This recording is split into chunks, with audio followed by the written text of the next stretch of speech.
자, 그러므로 할례는 받든지 안 받든지 그것은 사람이 새롭게 지음받는 것과는 전혀 관계가 없다는 것이죠. 하나님 앞에서는 오직 새롭게 지음받은 사람, 새롭게 창조된 사람, 새롭게 창조된 피조물, 그 영이 새롭게 지어지는 것이죠. 거듭나기 전에 모든 사람은 허물과죄로 죽어있는 상태인 것입니다. 그러나 우리가 거듭난다는 것은 하나님에 의해서 그 영이 새롭게 지음받았다는 것입니다. 새로운 존재로 탄생됐다는 거예요. 그러므로 이전 것은 지나갔으니 보라 새 것이 되었도다. 보라 하면서 이 탄성이 나오는 것입니다. 보라 새 것이 되었도다. 완전히 새로운 전혀 다른 존재가 됐다는 거예요. 전혀 다른 사람이 됐다는 것입니다. 자, 이런 사람, 새롭게 창조된, 새롭게 탄생된 사람만이 가치 있고 존귀한 존재라는 것입니다. 이런 사람만이 하나님 앞에서 가치 있고 존귀한 존재가 되는 거예요. 그러므로 성경은 하나님의 어린 양의 생명책에 그 이름이 농명되지 않은 사람은 누구든지 불과 유황이 타는 곳에 참여하게 되리라 던져진다는 것입니다. 그들은 무가치한 존재라는 거예요. 복음을 거부하고 하나님의 뜻을 거스려 살았던 그 모든 사람들은 자기가 이 땅에 사는 동안에 그 몸으로 행한 일을 따라 보응을 받게 되는 것입니다. 하나님 앞에서는 그가 어떠한 삶을 살았는지, 거듭나지 않은 사람은 그가 어떠한 삶을 살았던지 그것은 중요하지 않다는 것입니다. 그가 육체로 어떤 일을 행했는지 그건 중요하지 않다는 거예요. 중요한 것은 그의 이름이 생명책에 기록되어 있지 않다면은 그는 불과 유황이 타는 곳에 참여할 수밖에 없다는 것입니다. 하나님이 보시기에 존귀하고 가치 있는 사람은 거듭난 사람이에요. 그런 사람만이 하나님 보시기에 존귀한 존재인 것입니다. 그러므로 실제로 새롭고 다른 백성으로 변화되는 것, 다른 백성으로 변화되는 것이 바로 본 어겐 하는 것입니다. 신생하는 것이죠.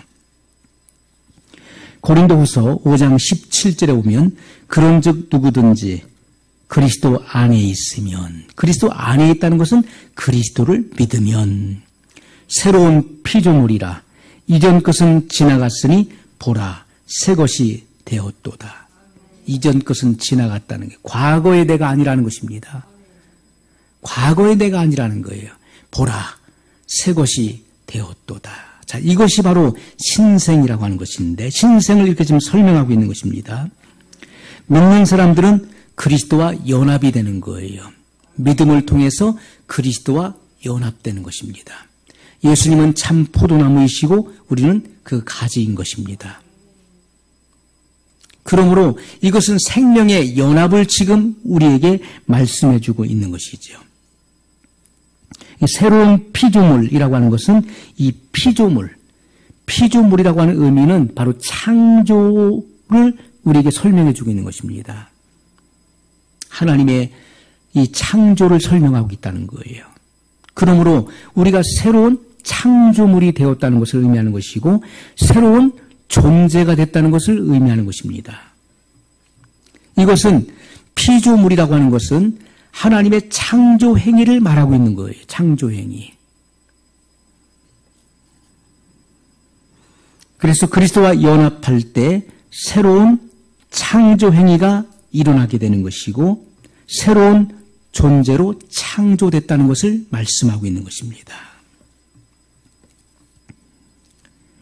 그래서 우리의 육신의 몸은 그대로 있죠. 뭐가 달라졌느냐? 세상의 눈으로 봤을 때는 달라진 것이 하나도 없어 보이는 거예요. 예. 우리가 뭐 키가 더 커졌습니까? 아니면 뭐 더 덩치가 커졌습니까? 아니면 얼굴에 빛이 납니까? 뭐가 달라졌냐는 거예요. 환경이 바뀌었습니까? 뭐가 바뀌었습니까? 우리의 이 육신의 모습은 그대로 있는 거예요. 거듭난 사람도 육신의 모습이 변화되는 것이 아니죠. 그대로 있는 것이고 그의 환경과 상황도 그대로 남아있는 것입니다. 하지만 그리스도와 그리고 세상에 대해서 우리는 새로운 관계를 맺게 되는 것이죠. 거듭난 사람은 그리스도와 새로운 관계 속에 들어가는 것입니다. 그리고 세상에 대해서도 새로운 관계를 맺게 되는 거예요. 그래서 이전과는 전혀 다른 생활 방식을 가지고 살게 되는 것이고 전혀 다른 사고방식을 따라서 이 세상을 살게 되는 것입니다. 그러면 우리가 신생을 한 사람, 거듭난 사람들은 가치관의 변화, 그리고 세계관의 변화, 그리고 우주관의 분명한 변화가 일어난다는 것입니다. 이 가치관의 변화. 이 가치라고 하는 것은 값어치. 내가 무엇에 값어치를 두느냐는 거예요. 거듭나기 전에는 이 땅의 가치를 두고 살았는데 거듭난 후에는 하늘의 가치를 둔다는 것입니다. 내 목표가 이 땅에 있었는데 거듭난 이후에는 표대가 바로 예수 그리스도가 되는 거예요. 표대를 향하여 바울은 부르심의 그 상을 위해서 내가 달려간다라고 고백했던 것입니다. 부르심의 상을 향해서 내가 달려간다. 그의 가치관에 완전한 변화가 있었던 것입니다. 우리가 이 세상에 즐기고 이 세상에 주안점을 뒀던 그 모든 것들을 분토와 같이 버릴 수 있는 거예요. 내가 이전에 알았던 그 모든 것들을 그리스도를 안 이후에는 그리스도를 아는 것이 세상에서 가장 고상한 지식인 것을 알아서 내가 세상에 있는 모든 것들, 세상에서 귀하게 여겼던 모든 것들을 내가 분토와 같이 버린다. 배설물로 쏟아버린다라고 고백했던 것입니다. 가치관이 달라진 것이죠. 참된 가치, 참된 값어치를 발견하게 된 것입니다. 그러므로 천국은 마치 좋은 진주를 구하는 장사와 같으니 정말 가치 있는 흠이 없는 완벽한 진주를 그가 만나게 되었을 때 자기의 모든 것을 다 팔아서 그 진주를 샀느니라 이렇게 말씀하고 있는 것입니다. 이것은 가치관의 변화가 일어난 것입니다. 참된 가치관. 이제부터는 육신에 속한 것이 아니라 영적인 것을 더 신령한 것을 사모하고 신령한 것에 주안점을 두고 살게 됐다는 거예요.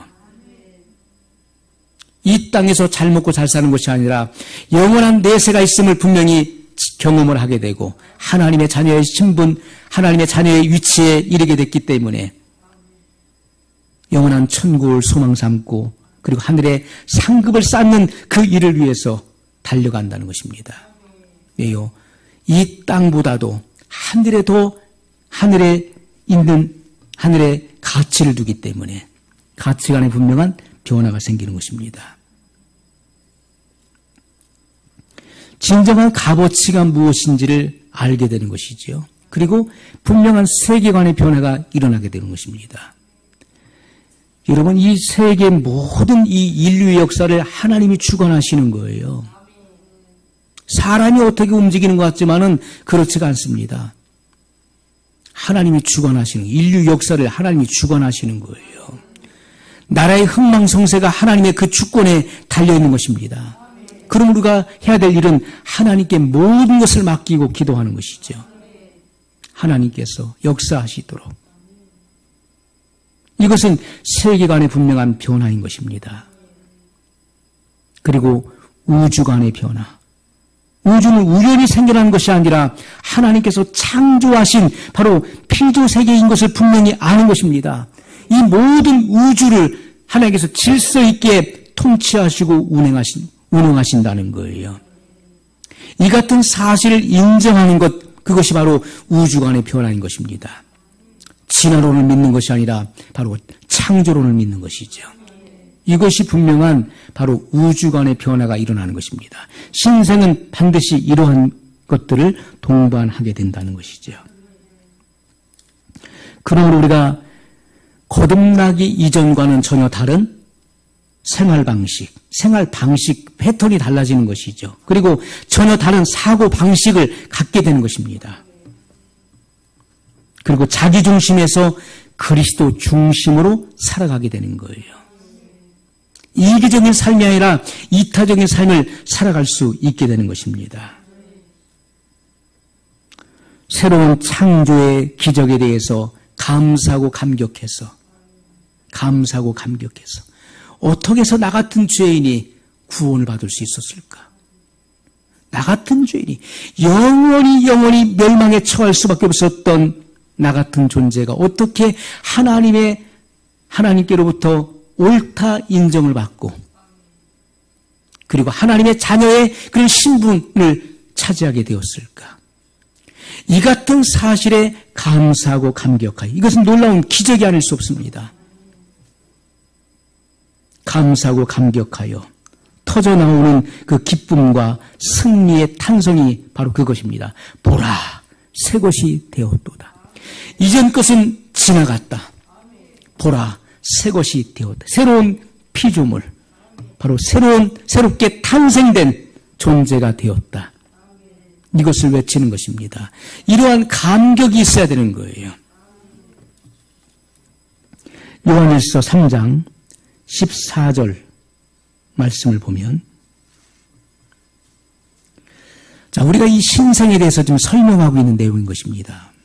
자, 이 신생의 증거가 무엇인지를 이 말씀이 우리에게 증거하고 있는데요. 신생이라고 하는 것은 사망에서 나와 영생으로 들어가는 것입니다. 허물과 죄로 죽었던 인생에게 생명을 부여하는 것이 바로 신생이에요. 이것은 물세례가 신생을 의미하는 것이 아님을 분명히 말씀하고 있는 것입니다.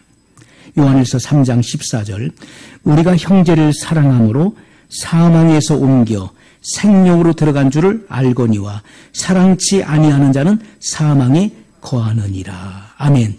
자, 신생의 분명한 증거가 무엇인지를 여기 말씀하고 있는 것입니다. 자, 신생의 증거가 무엇이죠? 형제를 사랑하는 것입니다.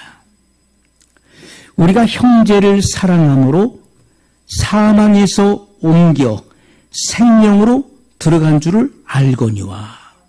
이것이 바로 분명한 증거라는 것입니다.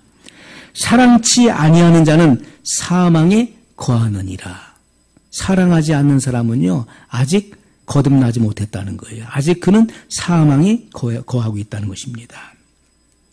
자, 이 말씀은 요한일서 2장 3절의 말씀과 같이 그 맥락을 같이 하는데, 2장 3절에 보면 우리가 그의 계명을 지키면 이로써 우리가 저를 아는 줄로 알 것이요. 우리가 그의 계명을 지키면, 그러면 우리가 거듭난 그 신생의 증거가 무엇입니까? 그것은 그의 계명을 지키는 것입니다.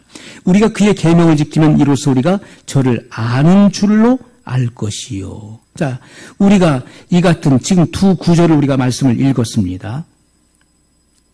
이 말씀은요, 나타난 결과를 보고 보이지 않는 것을 확인할 수 있다는 내용인 것이죠. 나타난 결과를 보고 보이지 않는 것을 확인할 수 있다는 것. 그 사람이 거듭났는지 거듭나지 않는지 눈으로 보입니까? 볼 수 없지. 왜? 형태가 그대로 있으니까. 우리 육은 그대로 형태를 가지고 있고 우리 육신이 변화된 것이 아니잖아요. 그리고 우리 환경도 그대로 남아 있습니다. 우리의 상황도 지금 직면에 있는 모든 문제들 그대로 안고 있는 거예요. 그러므로 우리가 나타난 결과, 그가 계명을 지키는가, 그가 형제를 사랑하는가, 이와 같은 나타난 결과를 보고 보이지 않는 것을 확인할 수 있는 것이다. 그가 신생했는지 그것을 확인할 수 있는 것을 우리에게 말씀해 주고 있는 것이죠.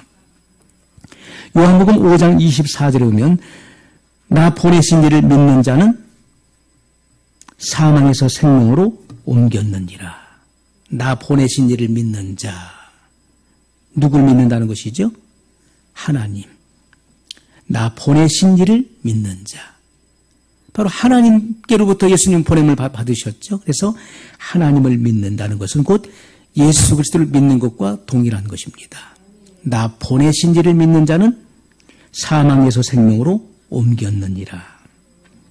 그러므로 우리가 형제를 사랑한다는 것은 믿음이 있기 때문에 사망에서 생명으로 옮겨갔다는 것을 말씀하고 있는 거예요.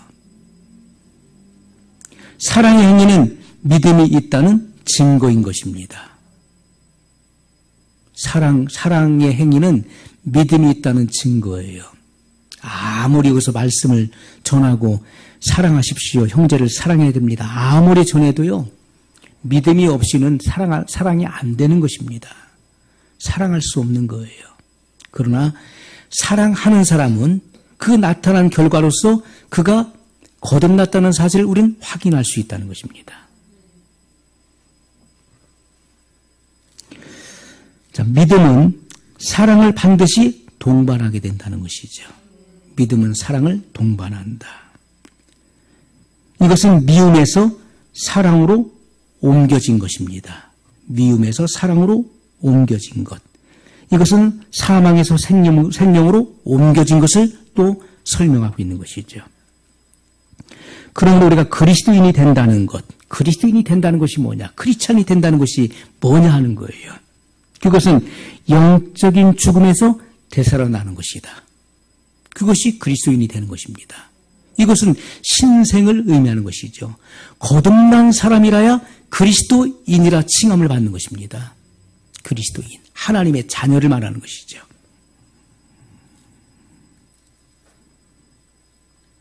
자, 그러므로 우리가 미움의 생활에서 사랑의 생활로 옮겨지는 것이죠. 미움의 생활에서 사랑의 생활로 우리가 들어가게 되는 것입니다. 왜냐하면 사랑은 복음의 본질이기 때문에 그렇습니다. 사랑 그 자체가 복음의 본질이에요. 복음은 사랑 그 자체인 것입니다. 또 사랑은 성령의 열매이지요. 오직 성령의 열매는 단수입니다. 하나인 것이죠. 그 열매가 무엇입니까? 사랑의 열매인 것입니다. 그리고 그 뒤에 이어지는 것은 그 사랑의 속성들을 말씀해 주고 있는 거예요. 사랑, 희락과 화평과 오래 참음과 자비와 양선과 충성과 온유와 절제, 이것은 그 사랑의 속성을 뒷받침하고 있는 것입니다. 성령의 열매는 사랑이라는 것이죠. 사랑. 예수님께서도 새 계명을 너에게 주노니 서로 사랑하라, 이렇게 말씀했어요. 10계명도 둘로 요약되는데 하나님 사랑과 이웃 사랑으로 요약되는 것입니다. 그러므로 예수님께서는 하나님을 사랑하는 것, 그리고 이웃을 사랑하는 것, 이것이 온 율법과 선지자의 강령이니라. 온 율법과 선지자의 글, 이것은 구약 성경 전체를 말씀하고 있는 것이죠. 구약을 관통하고 있는 것, 구약의 흐름이 무엇이냐, 그것은 바로 사랑이라는 것입니다. 내 마음을 다하고 뜻을 다하고 성품을 다하고 목숨을 다하여 주 너의 하나님을 사랑하는 것, 이것이 크고 첫째 되는 계명이요, 또 둘째는 이와 같으니 내 이웃을 내 몸과 같이 사랑하라는 이것이니라. 이것이 온 율법과 선지자의 강령, 바로 구약에 흐르는 총 주제, 총 제목이라는 것입니다. 현수막과 같이 거기에 간단하게 그 주제를, 제목을 써붙입니다. 그러면 그 요소를 우리가 금방 알 수 있는 것처럼, 그 모임의 형식을 알 수 있는 것처럼, 바로 사랑이라는 것입니다. 사랑. 그러므로 우리의 믿음도 사랑으로 완성되어지는 것입니다. 사랑으로.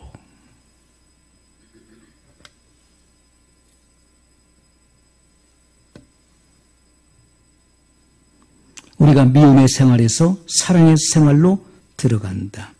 형제를 사랑하는 것은 하나님의 삶의 영역에 들어가는 것입니다. 자, 영원한 멸망은 우리가 하나님과 분리되는 것입니다. 사람이 2번 죽는 것인데 믿지 않는 사람은 2번 죽는 것이죠. 첫 번째 죽음이라고 하는 것은 영육이 분리되는 거예요. 영육이 분리돼서 그 육체는 땅속에 들어가거나 또는 화장을 합니다.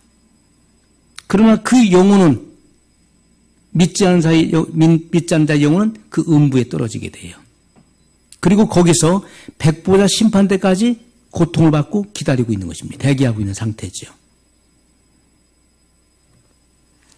두 번째 죽음은 그 영육이 함께 합체되어서 영원한 불과 유황이 타는 곳에 던져지게 되는 것입니다. 이것은 하나님과의 영원한 분리를 의미하는 거예요. 하나님과의 영원한 분리. 그것이 바로 영원한 멸망인 것입니다. 그렇다면 영원한 생명은 무엇입니까?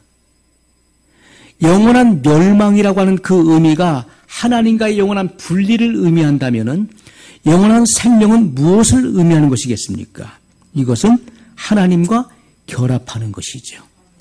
하나님과 연합하는 것을 의미하는 것. 이것이 바로 영원한 생명, 영생을 의미하는 것입니다. 왜냐하면 하나님의 본성은 사랑이시기 때문에 하나님과 연합한다는 것은 하나님의 그 삶 속에 들어간다는 것입니다. 내가 참여하게 된다는 거예요. 그것은 바로 사랑의 행위로서 드러나지게 된다는 것이죠. 누가복음 23장 43절에 예수께서 이르시되 내가 진실로 내게 이르노니 오늘 내가 나와 함께 낙원에 있으리라 하시니라. 이 말씀은 예수님 한편 강도에게 하신 말씀이에요. 한편 강도. 예수님 좌우편에 강도들이 달렸는데 지금 이 고백을 한 강도가 어느 편에 달렸는지는 나와 있지 않지만은 성경은 한편 강도라고 말씀하고 있어요. 많은 사람들은 오른편이 좋은 편이기 때문에 오른편의 강도다 이렇게 이야기를 하지만은 성경은 구체 그렇게 오른편이다 왼편이다 말씀하고 있지 않다는 것입니다. 한편 강도로 말씀하고 있어요. 자, 이 강도는 이 마음의 변화가 일어났습니다. 지금 점점 죽어가고 있는 예수님, 이제 점점 죽어가고 있는 그 예수님의 모습을 보고 있는 거예요. 그리고 사람들로부터 구경거리요 조롱거리가 되는 예수님을 보았습니다. 그곳은 높은 산이 아니라 겟세마네 동산, 골고다, 아니 겟세마네 동산이 아니라 골고다, 해골이라고 하는 곳이죠. 자, 갈보리 산, 그 골고다 언덕에서 예수님께서 처형당하셨는데 그곳은 사람들이 많이 왕래하는 길 한복판이었던 것입니다. 사람들이 다니는 길이에요. 높지 않은 그런 사람들이 왕래하는 그런 길이었는데 예루살렘 성 안에서는 그 골고다 언덕이 보였습니다. 훤히 보였어요. 성 안에 있는 사람들도 다 구경할 수 있는 거예요. 많은 사람들이 그곳을 왕래하면서 예수님을 조롱하고 비난했습니다. 그 시대 사람들은 예수님께서 신성모독죄로 처형을 당한 것으로 생각을 했어요. 우리의 죄 때문에 예수님께서 대속제물로 죽으신다는 것을 생각하는 사람이 없었다는 것입니다. 마땅히 자기가 저지른 그 죄로 인해서 심판받아 죽는 것이다. 하나님께 맞는 것이고 이와 같은 심판, 저주를 받아서 죽는 것이라고 생각했던 것입니다. 사람들이 지나가다가 그곳에 멈춰 서서 예수를 향해서 손가락질하고 조롱하고 모욕을 다했어요. 하지만 예수님께서 그 십자가에 달리셔서 하셨던 그 7마디, 그들을 대하셨던 모습들을 이 강도는 보았던 것입니다.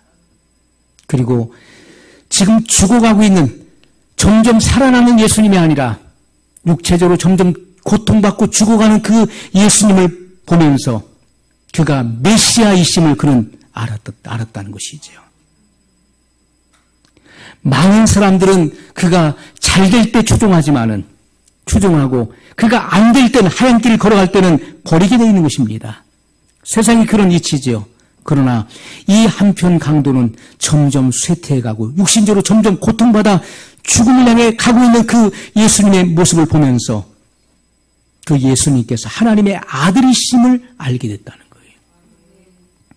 그리고 그는 회심을 하게 됩니다. 주여 당신의 나라에 들어갈 때 나를 기억하여 주옵소서. 그때 예수님께서 하신 말씀이에요.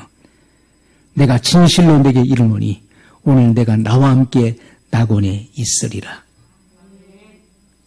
그는 거듭난 것입니다. 그는 본 어겐한 거예요. 우리가 믿음으로써 구원을 얻게 되는 것입니다. 요한복음 3장 36절에 아들을 믿는 자는 영생이 있고 아들을 믿는 자는 영생이 있고 아들을 순종치 아니하는 자는 영생을 보지 못하고 도리어 하나님의 진노가 그 위에 머물러 있느니라. 자, 이 말씀을 잘 들어보십시오. 아들을 믿는 자는 아들을 순종치 아니하는 자는 아들을 믿는 자는 영생이 있고 아들을 순종치 아니하는 자는 영생을 보지 못한다. 자, 믿음은 반드시 이 순종을 동반한다는 것이죠. 바른 믿음은 바른 행위를 동반한다는 것입니다. 바른 믿음 안에서 바른 열매가 지어지게 되는 것이죠. 바른 열매가 맺어지게 되는 것입니다. 나무도 좋고 열매도 좋든지 나무가 나쁘고 열매도 나쁘든지 하라고 해야 되는 것입니다. 나무는 좋은데 열매는 나쁘다 할 수 없는 것입니다. 이것은 서로 연관성을 갖고 있기 때문에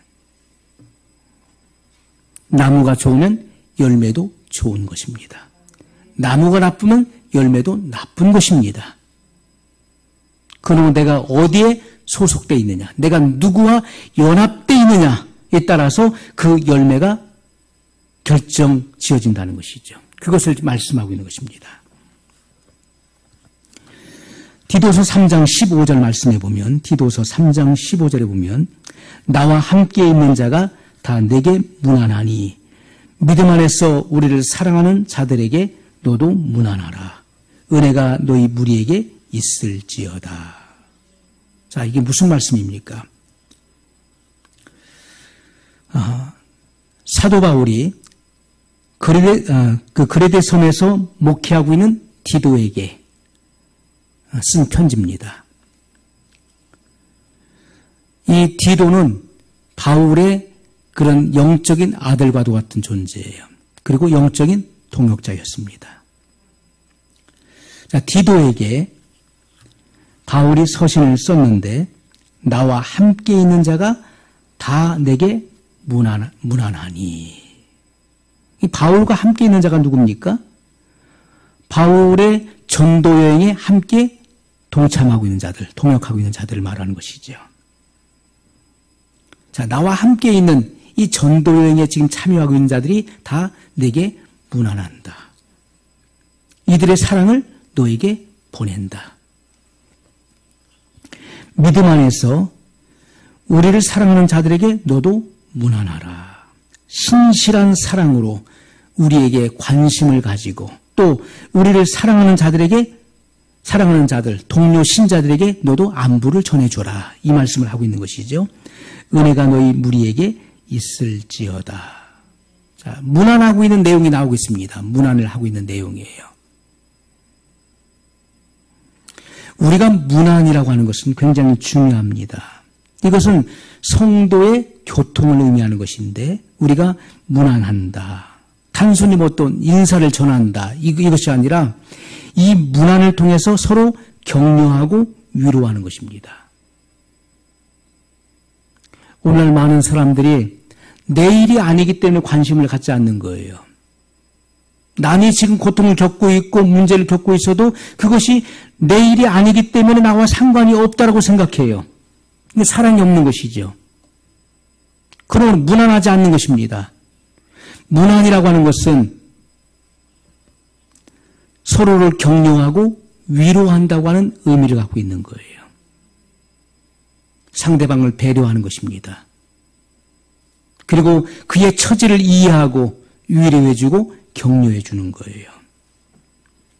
주 안에서 형제와 교제하면서 그들을 사랑하고 그리고 그 믿음을 굳건하게 세워주는 것입니다. 그것이 문안이라는 것이죠. 오늘날 우리들은 이 문안하는 이런 부분들이 너무나 약해져 있는 것입니다. 너무나 약해 있어요. 과거보다 지금은 우리는 더 활발하게 할 수 있음에도 불구하고 그럼에도 불구하고 너무나 인색한 그런 부분들이 많이 있죠.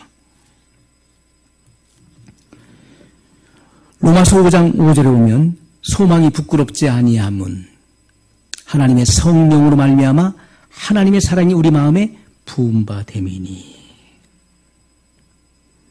소망이 부끄럽지 아니함은 우리에게 주신 성령으로 말미암아 하나님의 사랑이 우리 마음에 부은 바 되었다. 우리가 신생이라고 하는 것은 하나님의 사랑이 우리 마음에 부어진 것을 의미하는 것입니다. 사랑이 부어졌다. 그래서 우리가 신생한다는 것은 새로운 성품을 받는 것을 의미하는 것이고 이것은 곧 하나님의 성품을 받는 것을 의미하는 것입니다. 우리가 혈기에 속한 사람들, 이것은 자연인, 이 혈육에 속한다. 혈기는 곧 혈육을 의미하는 것이죠. 자, 혈육에 속한 사람은요, 다른 말로 신생하지 못한 사람, 신생하지 못한 사람은 하나님의 일을 깨달을 수 없는 것입니다. 이 같은 영적인 진리를 전해주면 이것을 이해할 수도 없을 뿐만 아니라 믿지도 않는 거예요. 신생이 무엇인지, 양자가 무엇인지, 칭의가 무엇인지, 구속이 무엇인지 전혀 이해할 수가 없는 것이죠. 거듭나지 않은 사람은 이 같은 부분에 대해서 이해도 못할 뿐만 아니라 관심도 없는 것입니다. 하나님의 일을 전혀 알 수가 없는 것이죠. 그 감정과 성질은 부패하였고 그 의지는 완악하기 그지없습니다. 완악하다는 것입니다. 고린도전서 2장 14절에 육에 속한 사람은 하나님의 성령의 일을 받지 아니하나니. 육에 속한 사람, 바로 거듭나지 못한 사람을 의미하는 것입니다. 태어난 대로 그대로 있는 거듭남을 경험하지 못한 자연인을 말하는 거예요. 육에 속한 사람은 하나님의 성령의 일을 받지 못한다. 받지 아니하나니. 이것은 성령님께서 가르쳐 주신 하나님의 일을 거부한다는 것입니다. 말씀에 대해서 거부해요. 마음으로부터 거부하는 것입니다. 저희에게는 미련하게 보임이요. 이해할 수 없는 일이라는 거예요. 어떻게 그런 일이 있을 수 있는가? 이해가 안 되는 것이죠. 그리고 어리석게 보인다는 것입니다. 또 깨닫지도 못하나니 알 수도 없다. 파악이 안 된다는 것입니다. 이런 일은 영적으로라야 분변함이니라. 영적인 통찰력에 의해서만 식별될 수 있다는 것입니다. 이런 부분들이 판단될 수 있다는 말씀이죠. 로마서 8장 7절에 육신의 생각은 하나님과 원수가 되나니. 육신의 생각, 죄 본성의 지배를 받는 그러한 사람의 생각을 의미하는 것입니다. 죄의 본성의 지배를 받는 사람의 생각은 하나님과 원수가 된다. 하나님을 대적하고 거스린다는 것입니다. 이는 하나님의 법에 굴복치 아니할 뿐 아니라 순종하기를 거부하는 것입니다. 하나님의 진리가 선포돼도요, 그 순종을 거부하는 것입니다. 할 수도 없습니다. 하나님의 율법을 지킨 일도 없고 또 지키려고 하지도 않는다는 것이, 이것이 바로 완악한 마음을 의미하는 것입니다. 하나님의 말씀을 믿음이 있는 사람은 순종하게 되어 있는 것입니다. 믿음이 있는 사람은 순종하는 거예요. 그러면 예수님께서는 아주 쉬운 비유를 말씀하셨죠. 누구든지 나의 하는 이 말을 듣고 행하는 사람은 그 주초를 반석 위에 세우는 지혜로운 사람 같으리니, 이렇게 말씀했어요. 비가 내리고 창수가 나고 바람이 불어 그 집에 부딪히되 무너지지 않는다라고 말씀하셨어요. 그러나 누구든지 나의 이 하는 말을 듣고 행치 아니하는 자는 그 주초를 모래 위에 세우는 어리석은 사람 같으리니, 비가 내리고 창수가 나고 바람이 불어 그 집에 부딪히되 그 무너짐이 심하리라 말씀하셨어요. 이것은 아주 단순한 그런 이치인 것입니다. 하나님 말씀을 듣고 순종하느냐 순종치 않느냐. 순종하는 사람은 믿음이 있기 때문에 순종이 나오는 거예요. 사랑하는 사람은 믿음이 있기 때문에 사랑 행위가 나오는 것입니다. 성경은 우리에게 분명한 이 기준점을 우리에게 지금 말씀해 주고 있는 것입니다. 분명한 기준점. 육신의 생각은 하나님과 원수가 되는 것이다. 이는 하나님의 법에 굴복치 아니할 뿐 아니라 할 수도 없는 것이다. 베드로서 1장 4절에 이로써 그 보배롭고 지극히 큰 약속을 우리에게 주사 이 약속으로 말미암아 너희로 정욕을 인하여 세상에서 썩어질 것을 피하여 신의 성품에 참여하는 자가 되게 하려 하셨으니. 아멘. 자, 이로써 그 보배롭고 지극히 큰 약속을 주셨다. 이것이 뭘 말하는 것일까요? 보배롭다는 것은 가치 있다는 것, 아주 그 값비싼 것을 의미하는 것인데 그것을 보배롭다라고 이야기하지 않습니까? 이것은 바로 주님의 보혈을 의미한다는 것이죠. 그 의미가 주님의 피. 이것은 주님의 대속을 통해서 우리에게 큰 약속을 줬다는 것입니다. 그 약속이 무엇입니까?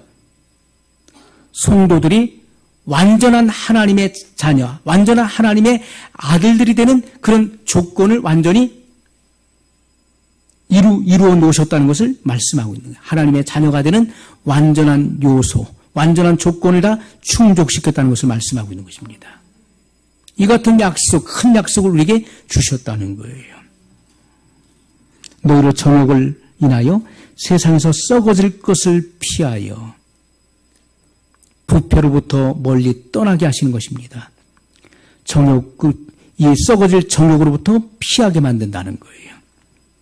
신의 성품에 참여하는 자가 되게 하려 하셨으니 이것은 하나님의 성품을 나누어 받는다 이 뜻이죠. 신의 성품에 참여하게 된다. 이것은 하나님의 성품을 나누어 받게 하셨다. 그러면 우리가 신생에서 하나님의 성품을 우리가 나누어 받는 것입니다. 하나님의 성품을 받는 것이고 이 성품도 점점 자라가는 것이죠. 자라가는 것입니다. 사랑도 점점 확장되어져 가는 것입니다. 믿음도 점점 증진돼 가는 것이고 모든 것이 탄생으로부터 점점점 확장돼 가야 되는 거예요. 그러면 우리가 신생할 때 하나님께서는 하나님이 가지고 계시는 그 지혜롭고 신성한 성품을 주시는 것입니다. 그렇기 때문에 우리가 거듭난 사람들은 지금 영적으로 어림에도 불구하고 하나님이 생각하시는 대로 생각한다는 거예요. 우리가 자녀들은 부모를 닮게 돼 있는데 아무리 어리더라도 그 부모의 성품과 기질을 받은 것입니다. 부모의 성품과 기질을 받은 거예요. 그렇기 때문에 그 어린 마음 속에서도 그 부모의 그 성품과 성향과 기질이 나오는 거예요. 그 표출되는 것이 미미하고 약할지라도 그와 같은 성품과 기질이 나타나지는 것입니다. 우리가 자녀들을 키우면서도 양육하면서도 보지 않습니까? 어려서부터 그 발달 과정을 보면서 그 피가 섞였다는 것을 알 수 있는 것이고 그 기질과 성향과 성품이 그 아이로부터 나오는 것을 보게 되는 거예요. 그러나 장성했을 때는 그것이 더 확연하게 드러날 수 있는 것이죠. 그것처럼 그와 같은 성품과 기질을 받았기 때문에 그것이 나오는 것입니다. 그러므로 우리가 하나님처럼 생각하고 왜 하나님의 성품을 받았기 때문에 그 성품 안에서 하나님과 같이 생각하려고 하는 영적으로 사고하고 하나님같이 생각하는 그리고 하나님의 감각하시는 대로 감각하며 품으시는 그 뜻대로 품으려고 하는 이러한 것들이 나타나진다는 것입니다. 그렇기 때문에 이전 것은 지나갔으니, 옛것은 지나갔다는 것이죠.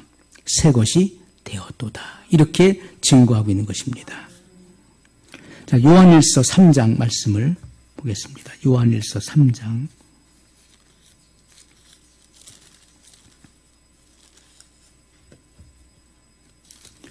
요한일서 3장 14절의 말씀입니다.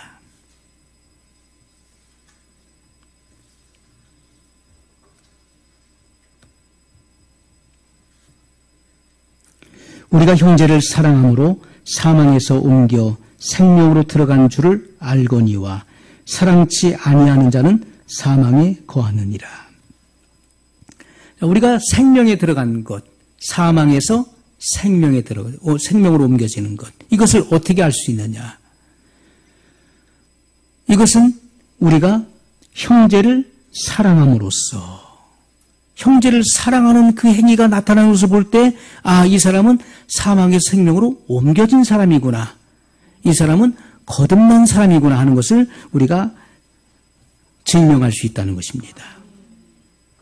사랑치 아니하는 자는 사망에 거하느니라. 요한일서 4장 8절로 9절의 말씀입니다. 성경은 우리에게 객관적 증거를 우리에게 말씀하시기 때문에 성경을 우리가 마음을 속일 수 없는 것입니다. 하나님 말씀은 절대적 진리이기 때문에 이 말씀의 조명을 우리가 받아야 되는 것이죠. 4장 8절로 9절의 말씀입니다. 사랑하지 아니하는 자는 하나님을 알지 못하나니 이는 하나님은 사랑이심이라. 하나님의 사랑이 우리에게 이렇게 나타난 바 되었으니 하나님이 자기의 독생자를 세상에 보내심은 저로 말미암아 우리를 살리려 하심이니라. 아멘. 자, 여기에서도 하나님의 사랑이 우리에게 이렇게 나타난 바 되었다. 사랑은 그 나타난 증거를 통해서 확인되는 것입니다. 하나님이 8절에 사랑하지 아니하는 자는 하나님을 알지 못하는, 이것은 하나님을 안 적이 없다는 거예요. 하나님을 안 적이 없다. 이는 하나님은 사랑이심이라. 하나님의 본성 자체가 사랑이신 것입니다. 하나님의 사랑이 우리에게 이렇게 나타난 바 되었으니 하나님이 자기의 독생자를 세상에 보내심은, 하나님께서 왜 독생자를 세상에 보내셨습니까? 예수님은 하나님께로부터, 예수님께서는 성령으로 나신 하나님의 독생자시죠. 우리는 양자로 입양된 하나님의 자녀들인 것입니다. 하나님께서는 독생자를 세상에 보내셨어요. 저로 말미암아 우리를 살리려 하심이니라. 우리를 대속하시기 위해서 대속 제물로 그 아들을 희생시키셨다는 것입니다. 이 사랑이 이렇게 우리에게 나타난 바 되었다는 거예요. 우리는 하나님의 이 성품 가운데서 하나님의 속성이 여러 가지가 있지만은 그 중에 가장 강조되는 것은 사랑이라는 것입니다.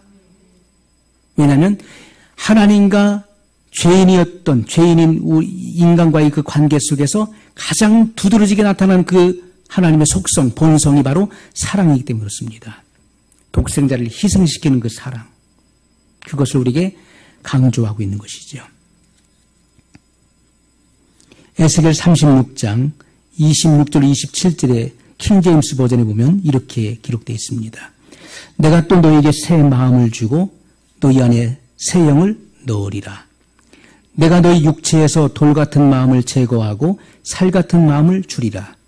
또 내가 나의 영을 내 안에 두어 너희로 나의 규례대로 행하게 하리니 너희가 나의 명령을 준수하고 행하리라. 새 마음을 준다. 너희 안에 새 영을 넣으리라. 이것은 바로 다 신생을 의미하는 것입니다. 새 마음을 준다. 신생이라고 하는 것은 우리가 새로운 피조물로 우리가 새로운 피조물로 지음받는 것, 또 새로운 탄생을 의미한다겠죠. 우리는 새 마음을 받게 되는 것입니다. 너희 안에 새 영을 넣으리라. 이것은 성령의 내주하심을 의미하는 것이죠. 너희 육체에서 돌 같은 마음을 제거하고 살 같은 마음을 주리. 이것은 부드러운 마음을 주신다는 거예요. 하나님 말씀을 잘 듣고 이해하고 그 말씀에 순종하고 따르는 그런 마음을 주신다는 거예요. 돌 같은 마음은 하나님 말씀을 거역하는 마음이죠. 거스리고 불순종의 마음이지만은